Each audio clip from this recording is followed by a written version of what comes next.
করে পাচ্ছ?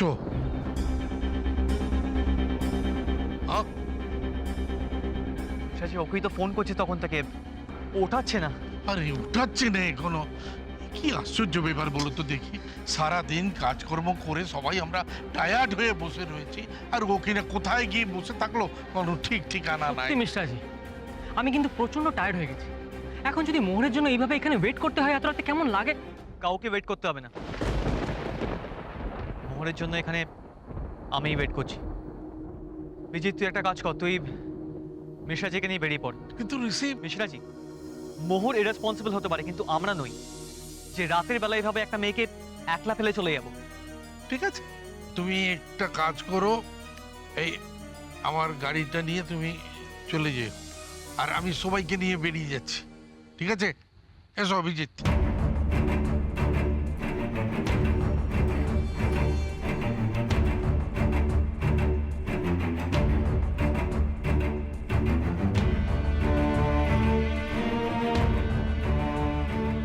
আশ্চর্য মেয়ে তো, কাউকে কিছু না বলে কোথায় চলে গেল?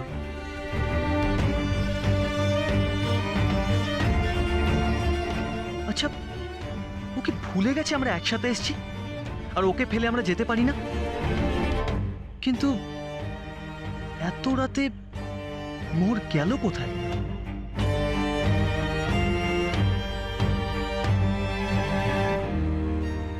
কি ব্যাপার মিস্টার ঋষি গাঙ্গুলি, আজকাল যেখানে সেখানে ঘুমাবার অভ্যেস করেছো নাকি?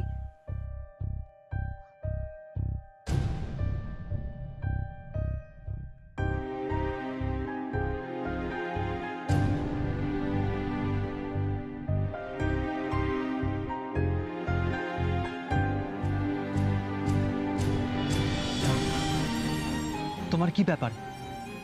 হুট করে কোথায় চলে গেছিলে? সে আমি যেখানেই যাই না কেন, তাতে তোমার এত কি ঋষি? তোমাকে কে মাথার দিব্যি দিয়েছিল আমার জন্য ওয়েট করার? কি হলো ঋষি, বলো, তুমি কেন ওয়েট করছিলে আমার জন্য? আমি বলবো তুমি কেন ওয়েট করছিলে?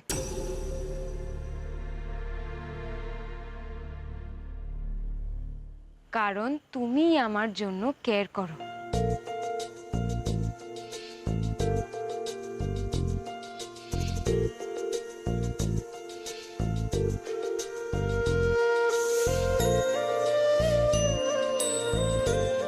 বাট ওয়াই ঋষি গাঙ্গুলি, তুমি আমার জন্য এতটা কেয়ারিং কেন?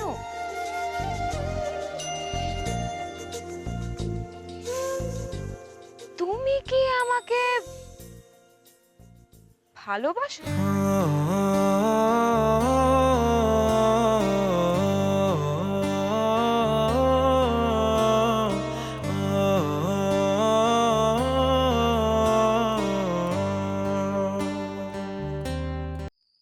হ্যাঁ মা, বলো।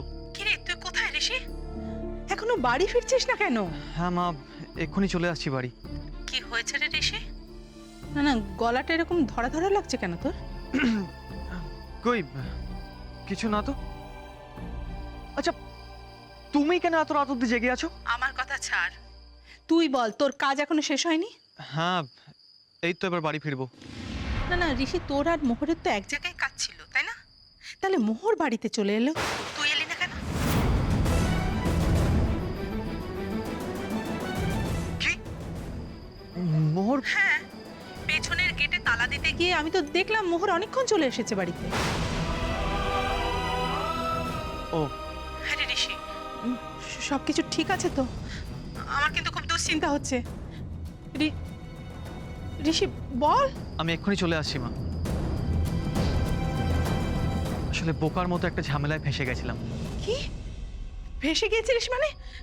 কি হয়েছে ঋষি, বল কি হয়েছে? ও কিছু না মা, তুমি বুঝবে না। তোমাকে টেনশন করতে হবে না, আমি এক্ষুনি বাড়ি ফিরে আসছি। রাখো। হ্যাঁ ঠিক আছে, তাড়াতাড়ি আয়।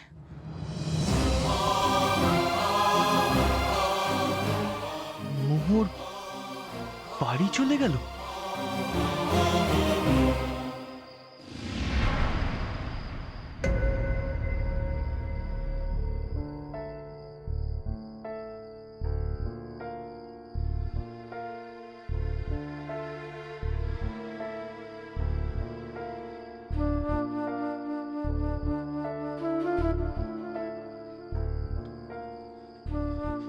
কি সারাটা রাত কি এখানেই দাঁড়িয়ে থাকবে?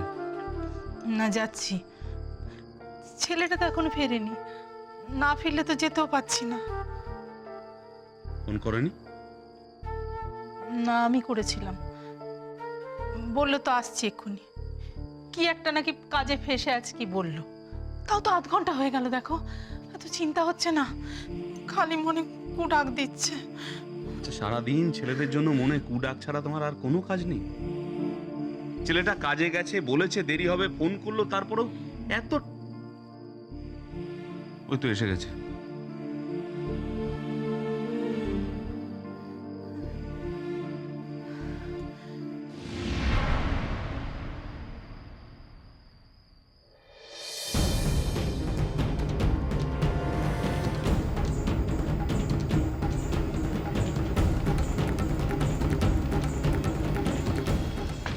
মোহর, মোহর,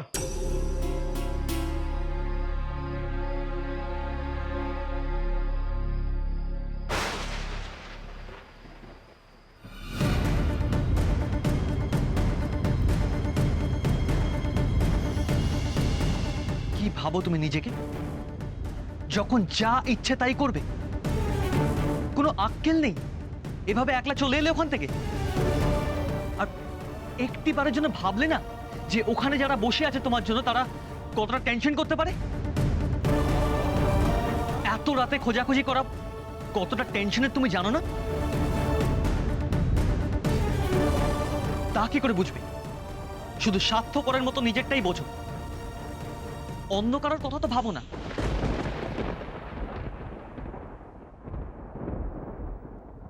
কি হলো, চুপ করে আছো কেন? মোহর, আমার আজকে এর একটা উত্তর চাই।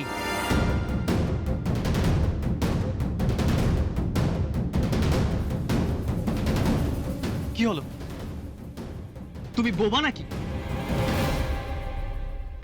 মোহর, মোহর, মোহর, কি হয়েছে? এই ঋষি, মোহরের ঘরের সামনে দাঁড়িয়ে এরকম চেঁচামেচি করছিস কেন? কি রে, কি হচ্ছে? মোহর, মোহরের কি হচ্ছে ঋষি? মা দেখো না, মোহর অজ্ঞান হয়ে গেছে। আরে আরে, তো লোকে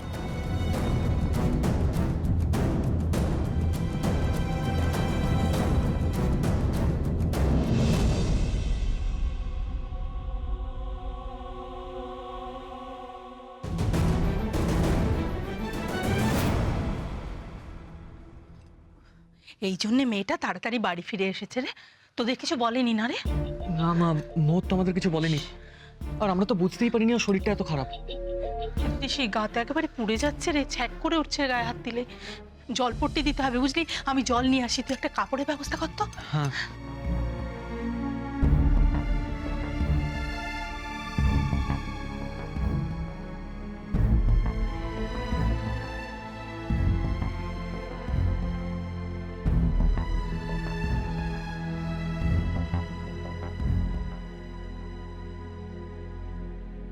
মোহর, একটু হাঁ করো।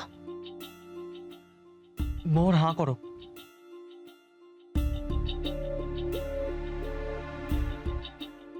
কিন্তু মা, এভাবে খাওয়ালে গলায় আটকাবে না তো?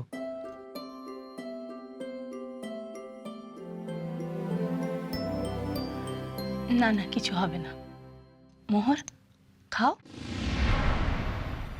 ওই দেখো, বলতে বলতে মামি এসছেন। আসুন আসুন আসুন আসুন। পৃথিবীর কোথাও কেউ এই ঘটনা মাইনা লইতো না আর কি। কোন ঘটনা? সেদিন রাত্রিরে কতগুলো ডাকাত মিলে না শালুককে নষ্ট করেছিল। কি? এই ছেলেটা ভেলভেলেটা, সোম থেকে রবি সন্ধ্যে 6:30টায়। তোমার মনের দরজাটা কি আমার জন্য আর একবার খোলা যায় না?